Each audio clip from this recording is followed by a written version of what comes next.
દાંતા તાલુકાની 10 જેટલી પીએચસીના 126 જેટલા વર્ગ 3ના આરોગ્ય કર્મચારી પડતર માંગણીઓના મુદ્દે અચોક્કસ મુદ્દતની હડતાલ પર ઉતર્યા છે।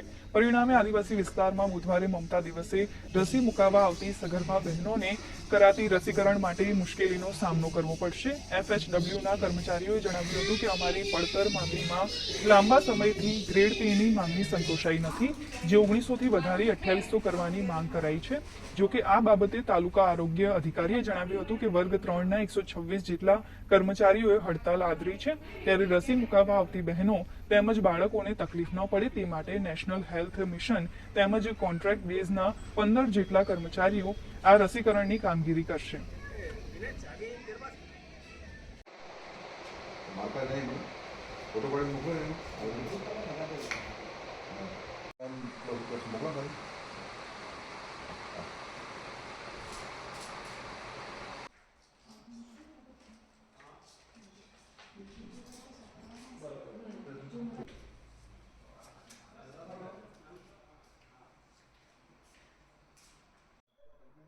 હવે તો બીજા કંઈ ખર્ચો 156 ભાગ્યા 12 હું વાંધો સૌ થઈ ગયો જેટલું સુધારશું।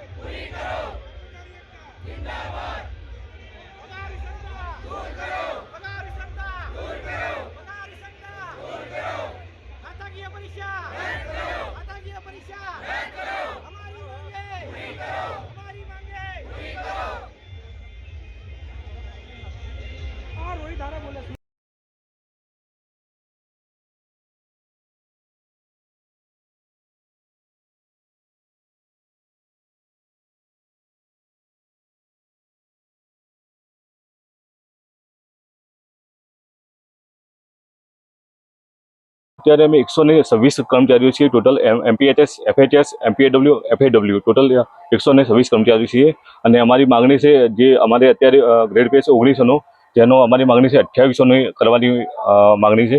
અને બીજું કે અત્યારે જે ખાતાકીય એક્ઝામ છે એ ખાતાકીય એક્ઝામ નાબૂદ કરવાની છે। ખાસ કરીને કેવા પ્રકારની અસર રહેશે તમારી હડતાલથી? ટ્રાઇબલ ઇલાકો હોવાથી અત્યારે જે મમતા દિવસ થાય છે, જેનાથી બાળકોને રસીકરણ, માતાઓને રસીકરણ કરવાનું હોય છે, જેવી વિવિધ જે યોજનાઓ, સરકારી યોજનાઓ છે તેની પર અસર થવાની છે।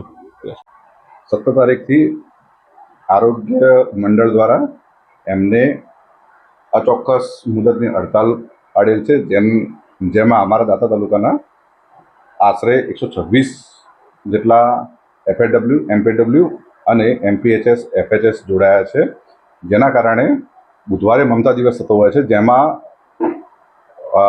નાના બાળકો અને સગર્ભા બહેનોને વેક્સિનેશન આપતા હોઈએ છીએ, જેની અંદર અમને તકલીફ પડશે, જેની અમે આંતરિક વ્યવસ્થા અમારા પાસે જે કોન્ટ્રાક્ચ્યુઅલ એનએચએમ સ્ટાફ હોય એમના દ્વારા સતત 3 દિવસ મંગળ, બુધ, ગુરુ વેક્સિનેશન આપી અને અમે અમારી કામગીરી કરાવશું।